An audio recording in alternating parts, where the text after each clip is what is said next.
Imagine this. You're proclaimed queen, but you only hold that title for like 9 days. Then you're thrown in prison and eventually executed. It's just an incredibly dramatic, profoundly tragic story. It really is, and that's exactly where we're going today. Yeah, today we're taking a deep dive into the short and really tumultuous life of Lady Jane Grey. She was this young woman just thrust onto the English throne in the mid-16th century. Absolutely.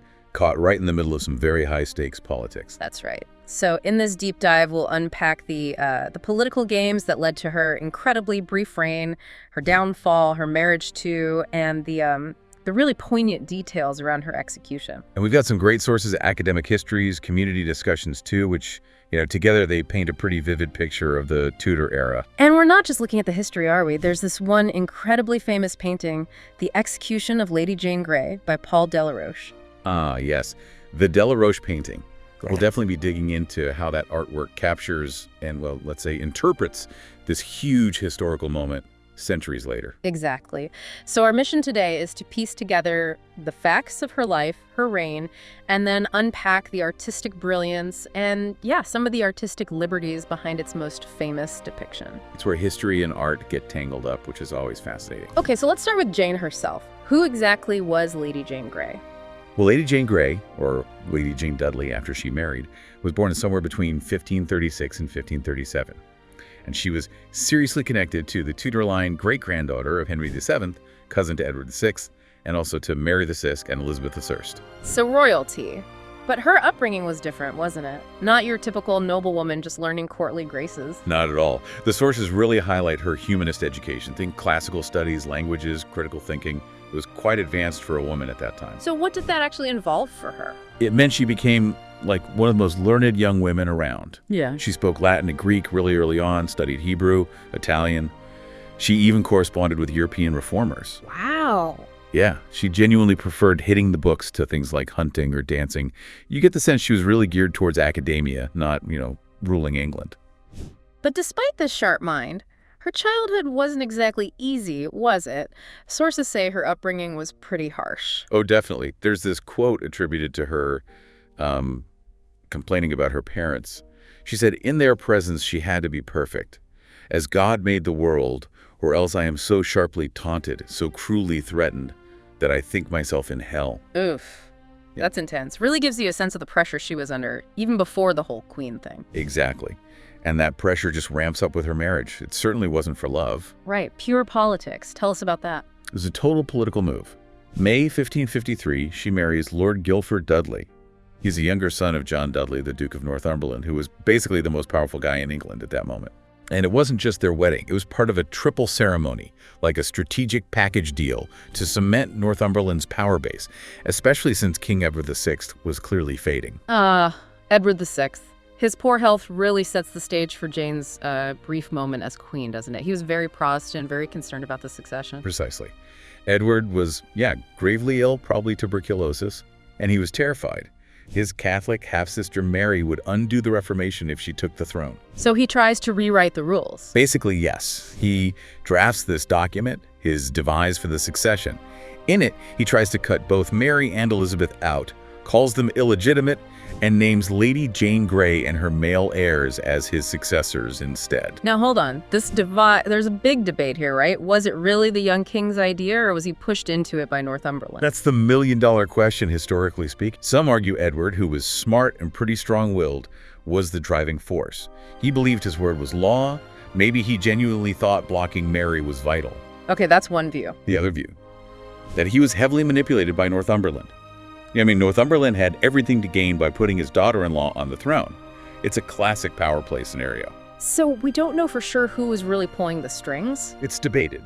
But regardless, the document got signed by over 100 important people, the whole Privy Council included, so it looked official, at least on paper. Right. So Edward dies July 6th, 1553, but they keep it quiet for a few days. And Jane herself, she has no idea. Apparently not. She's only told on July 9th.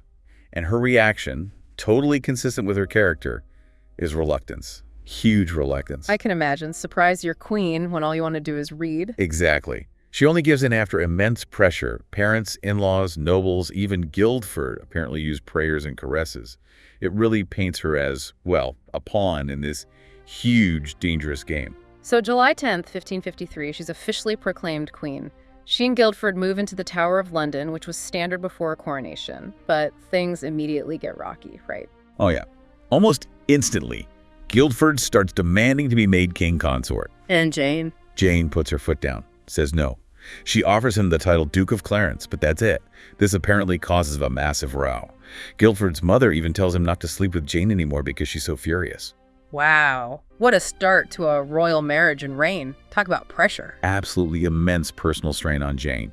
And meanwhile, outside the Tower, Mary Tudor isn't just sitting back. She was disinherited, sure, but she had real popular support, especially in East Anglia. How quickly does she react? Very fast. She declares herself queen, demands loyalty from the council, and back in London, Jane's proclamation wasn't exactly met with cheering crowds. People were uneasy. So the tide turns fast. Incredibly fast. The Privy Council sees which way the wind is blowing. Mary's army is growing nearly 20,000 strong at Framlingham Castle. They switch allegiance, just like that. And that's it for Jane. Pretty much. July 19th, Mary is proclaimed queen in London.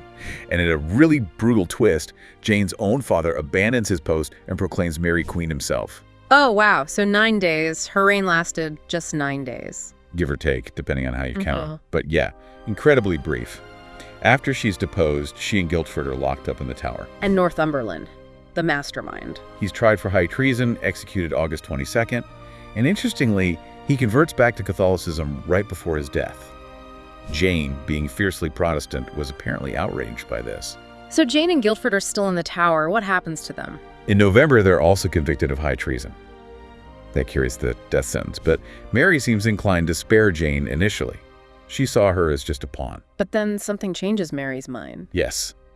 The turning point is Wyatt's rebellion in January 1554. It was a Protestant uprising against Mary's plan to marry Philip of Spain. Okay. And Jane's father, Henry Grey, foolishly joins the rebellion. That basically seals Jane's fate. Suddenly, she's not just a pawn, she's a symbol, a potential rallying point for future rebellions. The council advises Mary to execute her. So her father's actions condemned her. That's tragic. Deeply tragic. And so we come to that final, awful day, February 12th, 1554. Guildford goes first. Yes. He's executed publicly on Tower Hill, and Jane watches from her window as they carry his body away. Sources say she cried out, "Oh, Guildford, Guildford." Just heartbreaking. And then her own execution. It was carried out privately, inside the Tower walls, on Tower Green. She gave a speech, maintaining her innocence regarding seizing the crown, saying she'd done it unlawfully, but not of her own desire. What were her last moments like?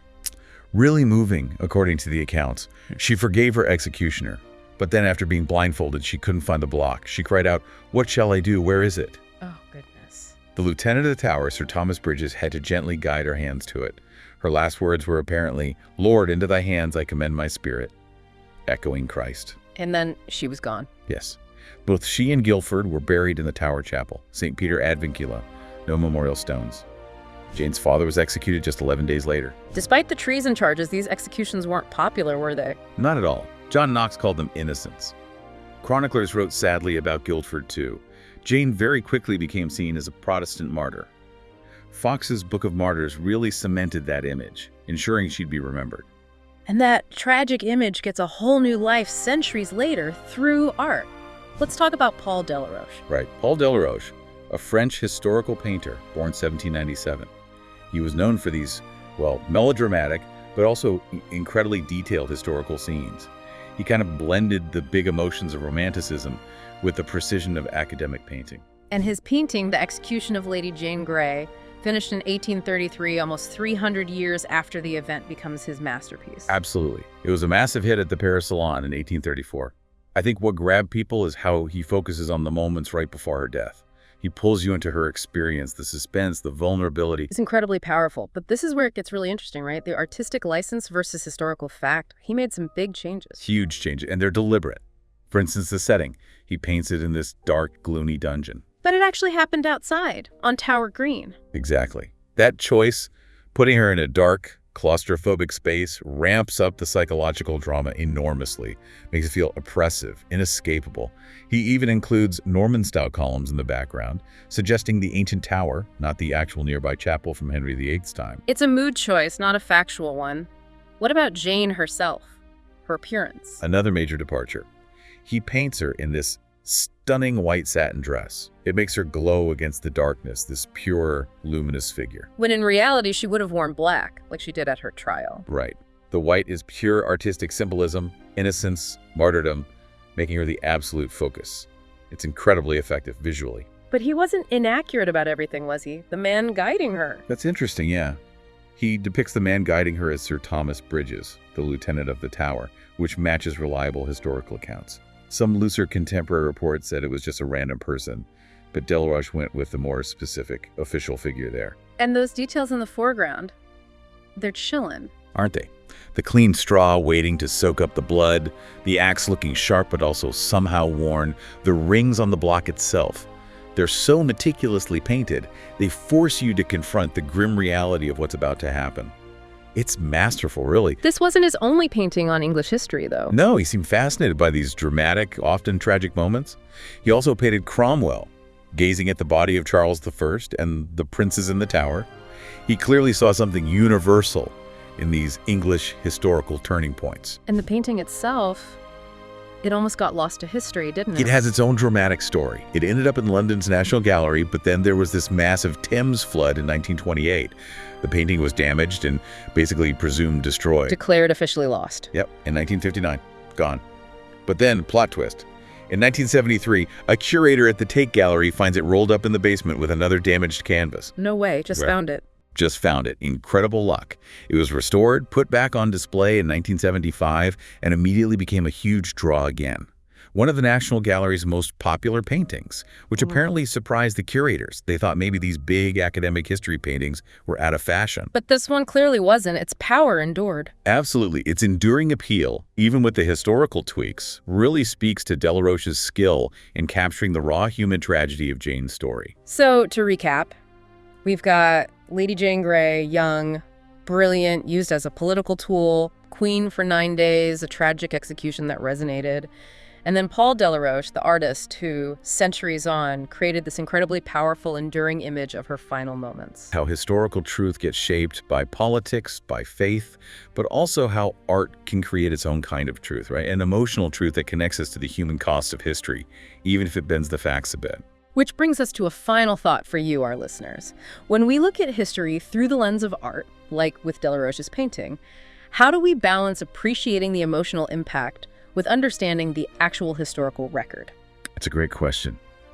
How do we value both the facts and the artistic interpretation that helps a story like Jane's survive through centuries? It makes you think, doesn't it? What other historical events or figures do we primarily understand through the powerful, maybe not entirely factual lens of art? Something to consider.